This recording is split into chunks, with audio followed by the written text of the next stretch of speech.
Hello friends, welcome back to my channel knowledge gain by Pooja. और आज है 7 दिसंबर 2020 और स्टार्ट करते हैं कल्प मेधा से। बूढ़ों पर दया करना भलों पर अत्याचार है, अत्याचारियों को क्षमा करना पीड़ितों पर अत्याचार है।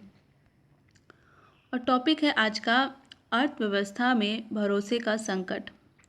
भरोसा एक ऐसा शब्द है जिसके बारे में कहा जाता है कि इसी पर दुनिया टिकी है। भूत, भविष्य, वर्तमान सब भरोसे पर टिका है। भरोसा है तो व्यवस्था चलती है, भरोसा उठ गया तो सब ठप हो जाता है।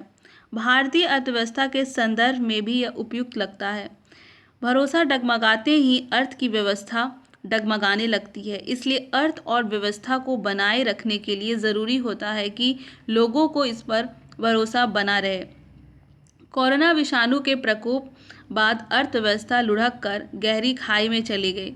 पहली तिमाही में देश की जीडीपी पर इतिहास में पहली बार शून्य से नीचे 23.9% पर पहुंच गई। दूसरी तिमाही में इसमें सुधार ज़रूर हुआ, लेकिन अभी भी यह शून्य से नीचे 0.5% पर है। इसमें अब कोई संदेह नहीं रह गया है कि अर्थव्यवस्था में औपचारिक रूप से मंदी में जा चुकी है। भारतीय रिजर्व बैंक का हालांकि कहना है कि सुधार की मौजूदा रफ्तार बनी रही तो तीसरी तिमाही में अर्थव्यवस्था मंदी से बाहर निकल आएगी, लेकिन इस रफ्तार में बने रहने के संकेत फिलहाल नहीं है।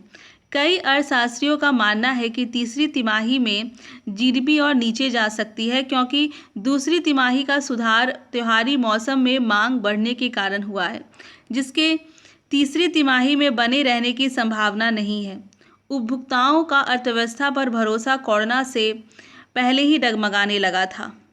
सवाल उठता है कि उपभोक्ता की उम्मीद भरोसे में कैसे बदलेगी।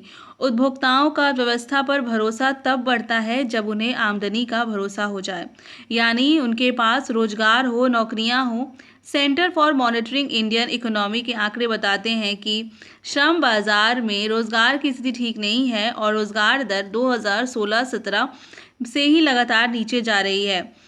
पिछले महीने यानी नवंबर के प्रथम सप्ताह में 37.5%, दूसरे सप्ताह में 37.4% और 22 नवंबर को तीसरे सप्ताह में रोजगार दर लुढ़क कर 36.2% पर चली गई। जहाँ तक सवाल है, वह हमेशा सार्वजनिक क्षेत्र की कीमत पर ही फलता फूलता है। इस बात के समर्थन में तमाम सबूत और उदाहरण मौजूद हैं।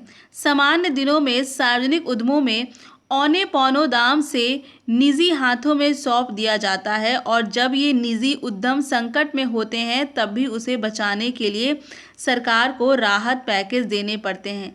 लेकिन जब देश पर संकट आता है तो यही निजी क्षेत्र मददगार बनने के बदले अपने दरवाजे बंद कर घर के अंदर बैठ जाता है।